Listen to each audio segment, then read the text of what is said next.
Assalamualaikum warahmatullahi wabarakatuh, sahabat beriman Geraha Media. Kitab merupakan kumpulan firman Allah Subhanahu wa Ta'ala yang dituliskan saat diturunkan kepada Nabi dan Rasul, malaikat Jibril yang menjadi perantaranya. Terdapat 4 kitab Allah Subhanahu wa Ta'ala yang diturunkan kepada Nabi dan Rasul. Kitab-kitab tersebut adalah kitab Taurat, kitab Zabur, kitab Injil, dan kitab Al-Quran. Lantas, bagaimana penjelasan tentang kitab-kitab samawi tersebut? Siapa sajakah nabi yang menerimanya? Mengapa Allah Subhanahu wa Ta'ala menurunkan kitab-kitab samawi? Dan apakah hikmah dari keberadaan kitab-kitab tersebut? Sahabat beriman Geraha Media, mari kita bahas bersama.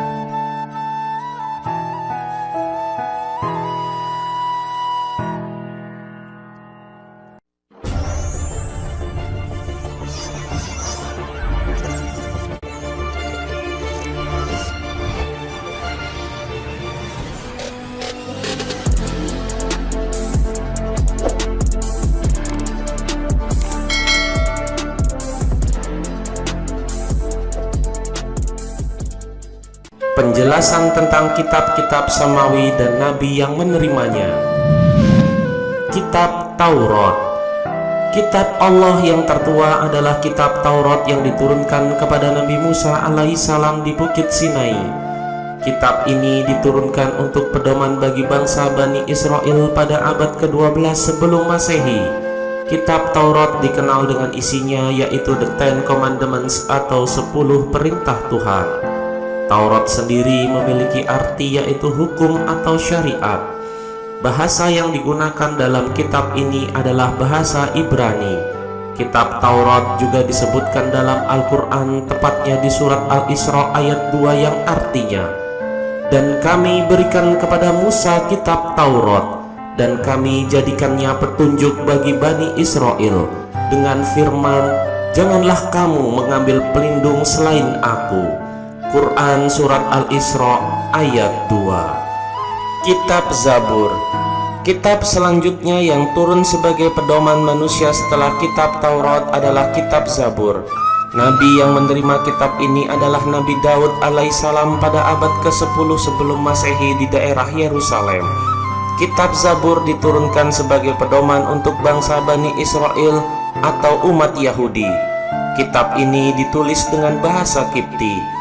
Kitab Zabur atau Mazmur berisikan nyanyian pujian kepada Allah Subhanahu wa Ta'ala atas semua nikmat yang Allah berikan. Sama seperti kitab Taurat, kitab Zabur juga disebutkan dalam Al-Quran, yaitu surat Al-Isra ayat 55 yang artinya, "Dan Tuhanmu lebih mengetahui siapa yang di langit dan di bumi, dan sungguh kami telah memberikan kelebihan kepada sebagian nabi-nabi atas sebagian yang lain, dan kami berikan Zabur kepada Daud." Quran Surat Al-Isra ayat 55. Kitab Injil. Kitab Injil adalah kitab ketiga yang diturunkan oleh Allah Subhanahu wa Ta'ala sebagai pedoman untuk umat manusia. Nabi Isa alaihissalam adalah nabi yang menerima kitab ini. Kitab Injil berisikan pokok ajaran hidup dengan zuhud, menjauhi ketamakan dan kerusakan dunia. Allah Subhanahu wa Ta'ala mewahyukan kitab ini pada awal abad 1 Masehi di daerah Yerusalem dan ditulis dengan bahasa Suryani. Kitab Injil menjadi pedoman kaum Nabi Isa alaihissalam, yaitu kaum Nasrani. Di dalam Al-Quran, keterangan tentang kitab Injil ini ditegaskan pada surat Maryam ayat 30 yang artinya, "Dia Isa berkata, sesungguhnya aku hamba Allah. Dia memberiku kitab Injil dan dia menjadikan aku seorang nabi." Quran Surat Maryam ayat 30. Kitab Al-Quran. Kitab terakhir yang diturunkan oleh Allah Subhanahu wa Ta'ala dan menjadi pedoman manusia hingga hari kiamat adalah Al-Quran. Al-Quran diturunkan kepada Nabi Muhammad SAW yang merupakan nabi dan rasul terakhir.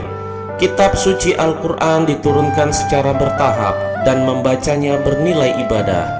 Kitab ini merupakan penyempurna dan membenarkan kitab-kitab Allah sebelumnya. Al-Quran diturunkan pada abad ke-7 Masehi pada tahun 611 sampai 632 Masehi. Wahyu Allah Subhanahu wa taala pertama kali turun dan diterima Rasulullah Shallallahu alaihi wasallam di Gua Hiro. Selanjutnya, wahyu-wahyu turun secara bertahap hingga seluruhnya diturunkan oleh Allah Subhanahu wa taala. Pokok ajaran yang terkandung dalam Al-Qur'an secara umum diantaranya adalah akidah atau keyakinan, hal-hal yang berkaitan dengan keyakinan seperti mengesahkan Allah Subhanahu wa taala, meyakini Allah Subhanahu wa taala dan sebagainya. Akhlak atau budi pekerti berkaitan dengan pembinaan akhlak mulia dan menghindari akhlak tercela. Ibadah atau tata cara beribadah seperti sholat, zakat dan sebagainya. Muamalah atau tata cara berhubungan kepada sesama manusia. Dan tarik, yaitu sejarah kisah-kisah orang dan umat terdahulu. Mengapa Allah Subhanahu wa taala menurunkan kitab-kitab samawi, dan apakah hikmah dari keberadaan kitab-kitab tersebut? Alasan pertama adalah hujjah atau argumentasi atas penciptaan. Allah menurunkan kitab-kitab samawi agar tetapnya hujjah tentang penciptaan, sehingga manusia tidak berkata, tak ada kabar dan peringatan kepada kami. Maka diturunkannya bukti-bukti tertulis yang dibawa para rasul menghentikan alasan tersebut. Allah berfirman yang artinya, mereka kami utus selaku rasul-rasul pembawa berita gembira dan pemberi peringatan, agar supaya tidak ada alasan bagi manusia membantah Allah sesudah diutusnya rasul-rasul itu. Dan Allah Maha Perkasa lagi Maha Bijaksana. Quran Surat An-Nisa ayat 165. Alasan kedua adalah pendukung dan penjelas kebenaran para rasul. Allah menurunkan kitab-kitab samawi untuk menjelaskan kebenaran para rasul dan nabi dalam seruan mereka tentang misi yang diemban. Allah berfirman yang artinya, dan telah kami tuliskan untuk Musa pada luh-luh atau Taurat segala sesuatu sebagai pelajaran dan penjelasan bagi segala sesuatu. Maka kami berfirman, berpeganglah kepadanya dengan teguh, dan suruhlah kaummu berpegang kepada perintah-perintahnya dengan sebaik-baiknya. Nanti aku akan memperlihatkan kepadamu negeri orang-orang yang fasik. Quran Surat Al-A'raf ayat 145. Alasan ketiga adalah rujukan hukum. Allah menurunkan kitab-kitab samawiyah agar menjadi hukum di antara mereka dan untuk menjelaskan tentang apa yang diperdebatkan. Allah berfirman yang artinya, manusia itu adalah umat yang satu. Setelah timbul perselisihan, maka Allah mengutus para nabi sebagai pemberi peringatan, dan Allah menurunkan bersama mereka kitab yang benar untuk memberi keputusan di antara manusia tentang perkara yang mereka perselisihkan. Tidaklah berselisih tentang kitab itu melainkan orang yang telah didatangkan kepada mereka kitab, yaitu setelah datang kepada mereka keterangan-keterangan yang nyata, karena dengki antara mereka sendiri. Maka Allah memberi petunjuk orang-orang yang beriman kepada kebenaran tentang hal yang mereka perselisihkan itu dengan kehendaknya, dan Allah selalu memberi petunjuk orang yang dikehendakinya kepada jalan yang lurus. Al-Quran Surat Al-Baqarah ayat 213. Alasan keempat adalah agar tegaknya keadilan di antara manusia. Allah menurunkan kitab-kitab samawi agar tegaknya kebenaran di antara manusia. Setiap orang mengambil haknya dengan benar, dan tak ada yang menganiaya satu sama lain, karena kitab-kitab itu merupakan rujukan untuk meraih pahala dan menjalankan kewajiban.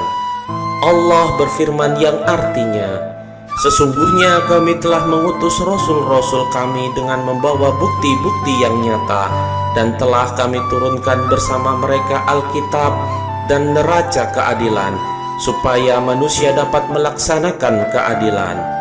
Al-Quran Surat Al-Hadid ayat 25. Alasan kelima adalah sebagai petunjuk dan bimbingan bagi manusia.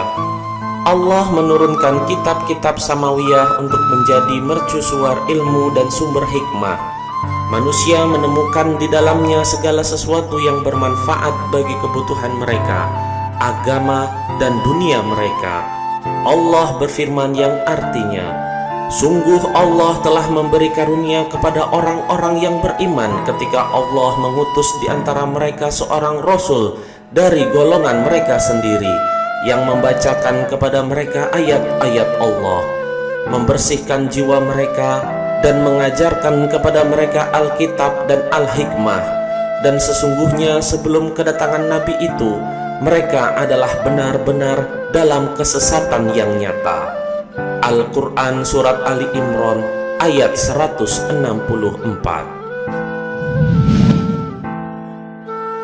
Sahabat beriman Geraha Media, demikianlah penjelasan mengenai kitab-kitab Allah Subhanahu wa Ta'ala. Semoga dengan mengetahui 4 kitab yang diturunkan Allah Subhanahu wa Ta'ala yang disebutkan dalam ayat-ayat Al-Quran tersebut dapat meningkatkan keimanan kita kepada Allah Subhanahu wa Ta'ala, sehingga menjadikan kita sebagai hamba Allah yang selalu dihujani rahmat dan kasih sayangnya. Amin ya rabbal alamin. Amin amin amin Allahumma amin. Wassalamualaikum warahmatullahi wabarakatuh.